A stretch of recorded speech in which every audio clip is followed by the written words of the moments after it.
Bonjour! It's a pleasure to have you here at our magnifique musée. I am Miss Bea, And I am Miss Van. With that, we welcome you to the Neoclassicisme Musée de la Voix. your friendly neighborhood museum that features art from the Neoclassicism movement. Now everyone, do you know what Neoclassicism is? If you don't, well, I guess that's what we are here for, isn't it?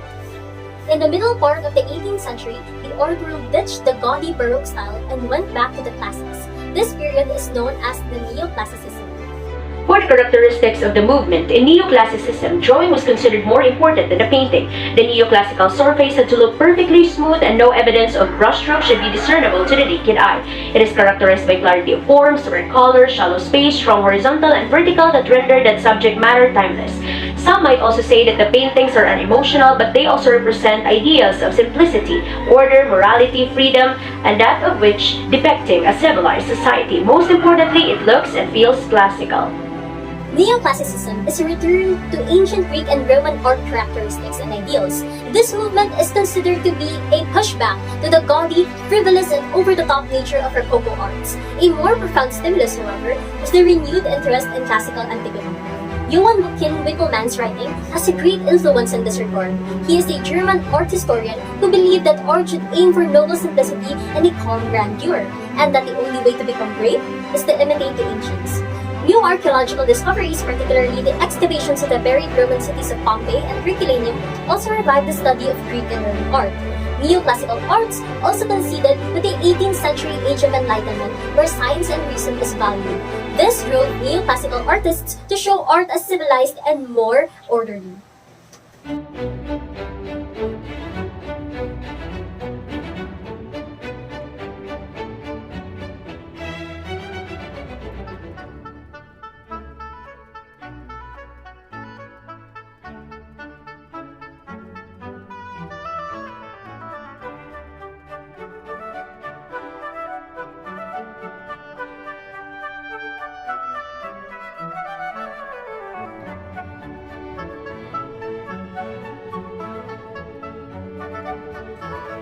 Over here, everyone, we have our first neoclassicist painter, Gino Severini. He was an Italian painter best known for his role as an integral member of the Futurist movement. His Futurist paintings is built upon the geometry of Cubism, and he used iridescent colors to achieve dynamic movement and energy. His works include dynamic hieroglyph of the Baltabarin, visual synthesis of the idea war, armored train in action, and Italian lancerns at a gallop. Moving on to our next painter, we have George Tatarescu, who was a Moldavian-born Romanian painter and a pioneer of neoclassicism in his country's modern painting. His painting style was strongly influenced by the Italian academicism. Some of his works are Portrait of Nicolae Bălcescu, February 11, 1866, The Modern Romania, Agur in the Desert, Horus in the Barn, and The Children of the Painter. Our next painter, William Adolphe Bouguereau, was a French academic painter. In his realistic genre paintings, he used mythological themes, making modern interpretation of classical subjects, with an emphasis on the female human body. His works include Dante and Virgil in Hell, The Birth of Venus, Breton Brother and Sister, The First Morning, and Cupidon. Now, this way everyone. So next, we have Elizabeth Louis V.G. Lebrun, also known as Madame Lebrun, a French portrait painter, especially of women in late 18th or early 19th century. Her artistic style is generally considered part of the aftermath of Rococo with elements of an adopted neoclassical style. Some of her notable works are the Portrait of Madame de Bory, Lady Hamilton as Ariadne, Portrait of Marie Antoinette, Portrait of Princess Marie Josefa Hermine von Esterhazy, and the Self-Portrait in Turban with Julie. Now let's proceed to our next artist. Come on, guys! So next, we have here Jean-Auguste Dominique Ingres, a French neoclassical artist who lived from 1780 to 1867.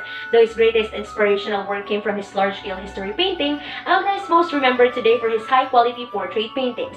Some of his notable works are the Napoleon I on his imperial throne, Odalisque with a slave, Joan of Arc at the coronation of Charles, Portrait of Monsieur Bertin and the Oedipus and the Sphinx. Now let's go to our next artist. Come on, guys! And we have Albert Henry Cribel, an American Impressionist painter. He painted an amazing body of work ranging from neoclassical to Impressionism to more modernistic pieces including landscape pastel sketch while looking through a prism. Some of his work are the Art Glass Bay Shoreline, the Bridges of Boros in the Courtyard, and the Chicago AI Station. Now let's proceed to our next artist.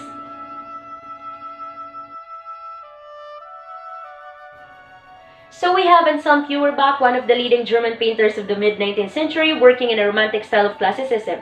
Feuerbach was the son of the classical archaeologist and the nephew of the philosopher Ludwig Feuerbach. Some of his notable works are the Miserinde Kinder, Nana Gasmahal des Plato II, and the Ruhendi Nymphi. Now let's move on again to our next artist. And we have here Jacques-Louis David, a French painter in the neoclassical style, considered to be the preeminent painter of the era. He prepared a well-delineated form of art with clear drawing and modeling when it comes to his neoclassical paintings. Some of his notable works are the Oath of Horace, the Death of Socrates, the Coronation of Napoleon, the Death of Marat, and the Napoleon Crossing the Alps.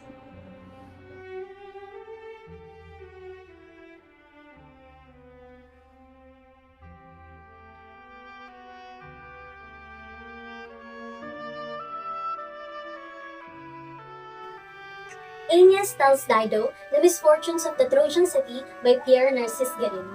An oil paint in canvas shows Aeneas telling Dido, the queen of Carthage, the story of the fall of Troy. With the help of the Trojan horse, of course, Guérin maintained a smooth texture in the painting with elements that of ancient Rome, such as the Galea, and also Greek, such as the inspiration of the pillars at the background.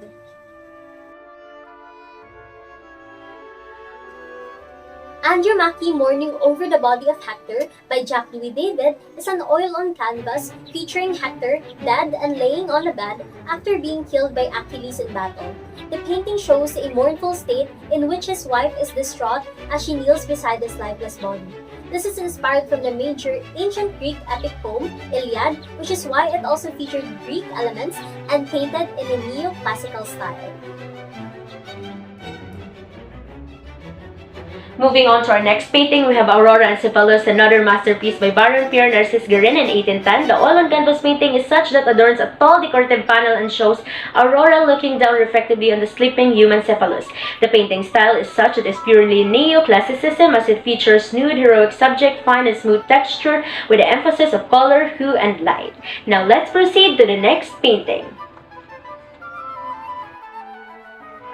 Next, we have the bust of Vincent Koster by Hendrik de Keyser, one of the most popular neoclassical sculpture, and it is very symbolic of Netherlands' neoclassical art movement. A Greek-style sculpture and was made during Dutch Golden Age, depicts Koster like Roman emperor with a cloak draped over his shoulders. This gives the sitter an aristocratic air. Now let's move on to our next painting.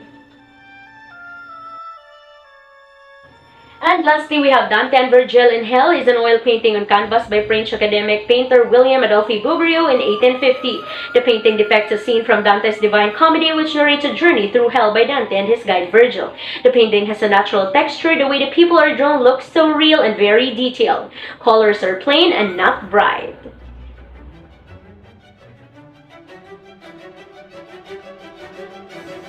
Thank you for your attention, everyone, and on behalf of Neoclassicism Musée de Louvois, we hope you had a fun learning experience with us. We're looking forward to your next visit here in our museo. Au revoir, farewell everyone!